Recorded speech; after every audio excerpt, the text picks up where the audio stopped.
is rebadged last year and refreshed to make an all-new design for the minivan, making it more of an upscale slash SUV style. Regal Kia has given us the 2023 Kia Carnival LX with seat package, front wheel drive in the flared red. New blind spot monitoring system. Standard on the SX and the SX Prestige is going to get a dual rear screen entertainment. On the SX, you'll also get a dual 12.3 display for the gauge cluster and for your center display. The 8-passenger is going after your Honda Odyssey, your Chrysler Pacifica, the Toyota Sienna. Which one is going to be better in the sense of an everyday family gathering type of vehicle where you can fit everything that you need, better towing, better MPGs? I'm Anthony from Hawkeye Rides, and I'm going to go over all the specs and details starting now.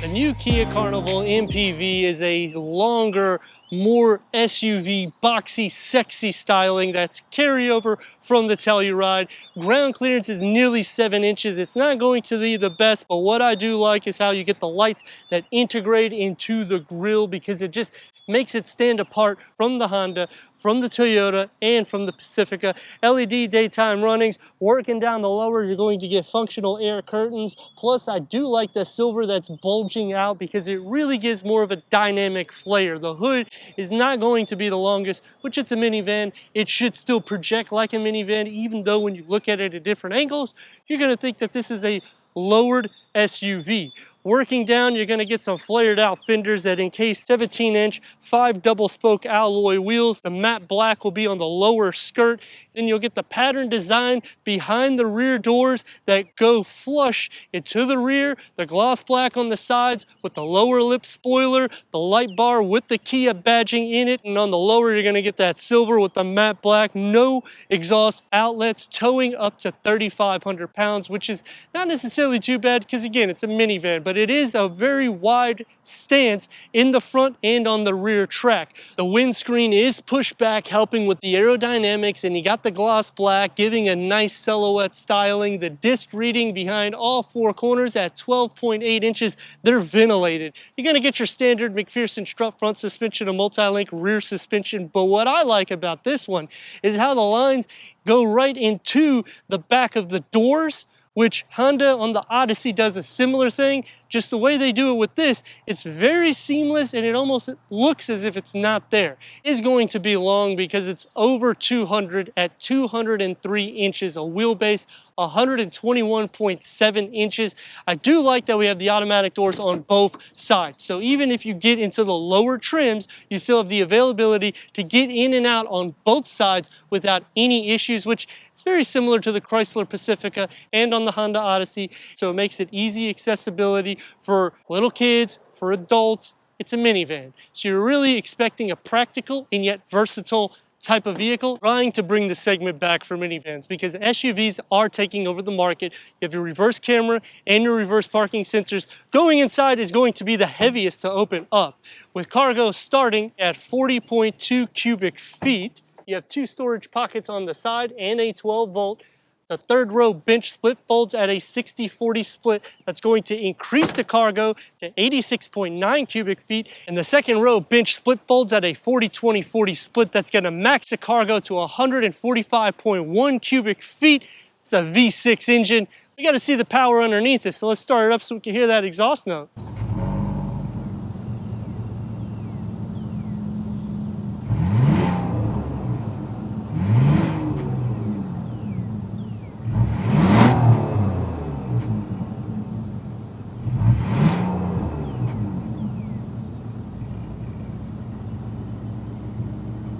The Kia Carnival only gives us one engine option. There is no hybrid powertrain, which would be in the Chrysler Pacifica, plus you have a plug-in hybrid.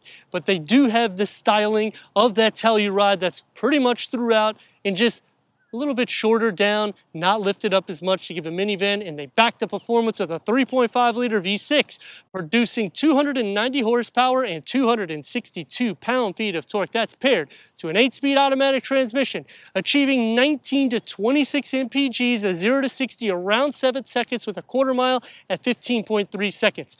When we're looking at it from Honda, Toyota, Chrysler, this one is going to be more of an SUV, just lowered down without that ground clearance of the Telluride. Plus the interior, which you're about to see, has so much space for leg space and for the amenities. So what you're getting is a practical, versatile minivan that can get you up to speeds quick enough so you don't have to worry when you're getting onto the interstate. Let me know in the comments what you think about the 2023 Kia Carnival LX. As we go into the interior, go over the tech, and take this for our test run. Inside the Kia Carnival, very easy because it's a minivan. Headroom at 40.9 inches, legroom 41.4 inches. It's a saddle brown Syntec seating, 10-way power adjustment for the driver, 4-way manual adjustment for the passenger. I do like the two-tone and the perforated, plus it has a nice little retro pattern. I just wish that it was power adjustment for the passenger side. I do think the dash is really in your face, and since it's such a wide fascia, it illustrates that in this dashboard. You're going to get the brushed aluminum, and I like the pattern. You'll get it also through these seamless air vents that you wouldn't even know they're air vents unless you have them on. So that's how cool they did the design. The gauge cluster and the infotainment screen, I like how it's one panel. However, I'm not really so keen on the lower trim. This is an 8-inch touchscreen. You do have an array of information. It does have Apple CarPlay, Android Auto, Sirius XM, HD radio, streaming Bluetooth audio, and when you switch into reverse, you'll have your dynamic grid lines. So it does make it easy for your reversing. You can also change it for the tow. For the gauge cluster, you have a 4.2-inch TFT color display that can go through an array of information. Now this is complemented with a leather-wrapped steering wheel with a gloss black multi-function and the Kia badging that is stationed really proud. And I do like the way the steering wheel and the stocks are with the gloss black because it really makes it look ritzy. You have your climate control, and you can also do for the rear to turn it on and off as well. So that is a pretty nice little thing. USB ports, a large storage pocket here, cup holders, a 16.9-ounce fits. I would say a 32-ounce should fit fine, and you can station your cell phone standing up here. Plus, you got the leather wrap on the gear lever. You have your driver modes and your auto hold, the heated seat functionality, and to turn the camera on there. It's going to be more sporty here. Open up inside. It's wide. It's pretty deep. It's just going to be a little bit more sport derived the way you sit. The door panels, harder materials, they go into that wide dash. You're going to get that brush aluminum look, one touch up and down for the driver window, a nice speaker design that goes right into the lower part of the door panel. And storage, I would say you can fit, I don't know, 2 or 3 16.9-ounce without any issues. The only disadvantage when you get into the lower trims is it feels very bland. You're not getting all the bells and whistles, but you are getting the practical, the versatility, and easy to clean up because there's a lot of harder materials. Let's see how I look in the second row. For the second row, I'm at 39.5 inches of headroom, 40.5 inches of legroom. It's almost like an SUV. You got a storage tray here. You got a 12-volt. You got storage behind both of the front seats, a little hanger, and 2 USB ports behind both of the front seats. So I do like that. When you put this middle seat down, you do kind of sit like this. You do have the captain seat here to make it a little bit more desirable. It's going to be a little bit harder materials, but I do like that you have an efficient amount of cup holders. Because on the door panel, harder materials, one touch up and down, only one cup holder. You will have a total of 4 here in the center, so that does make it easy. The air vents are going to circle all around you. The only disadvantage, all of the climate control for the third row is on the back of the passenger side, not the driver's side. So you might have some playing around if you have some kids back here, or even adults, because the switches are over there. But for the most part, it's doable. Sitting into the center, headroom is not going to be an issue, nor is legroom. I wish that there was something to put my elbows, but for feet, butt, shoulder space, I'm not really having any issues at all. Getting out, you can just push the button to make it easy so we can enter that third row. But before we do that, to show you, you can actually move these seats once you find it. And look how far up you can move it where I can't even fit.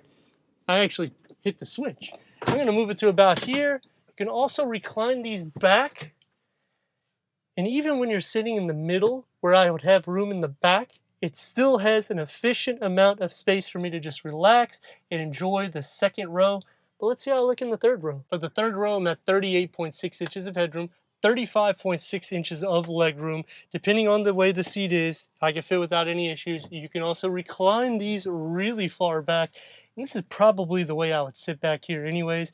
Maybe even put that down so I can put my feet out and rest. But for the most part, it's pretty good. You get a USB port on both sides, a cup holder, an area that you can fit a larger phone. It's going to be a little bit harder materials, but the window is big, so everything is pretty much doable. Sitting into the center, the same thing.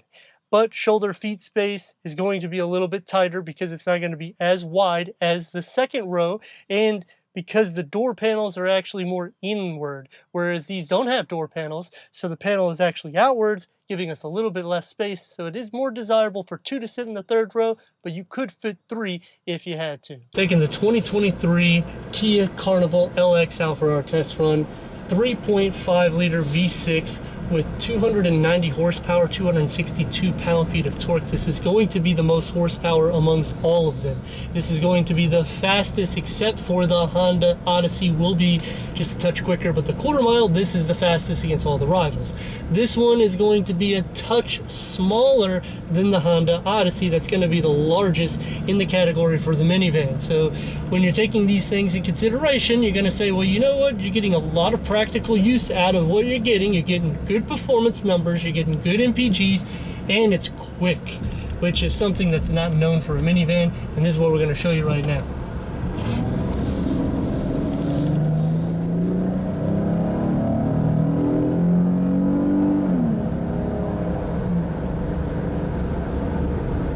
Stays nice and quiet after you hear the throaty V6 engine. Brakes,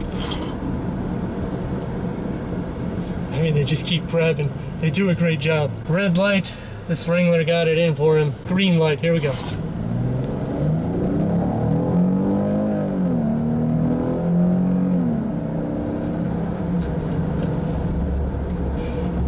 And even if he tried, he still wouldn't be able to do it unless he has the 392. But that's obviously a different animal than what we're working with. Because it's a minivan, you're getting that very smooth suspension. Turn radius at more or less a stop point is going to get about 2 lanes. Here we go.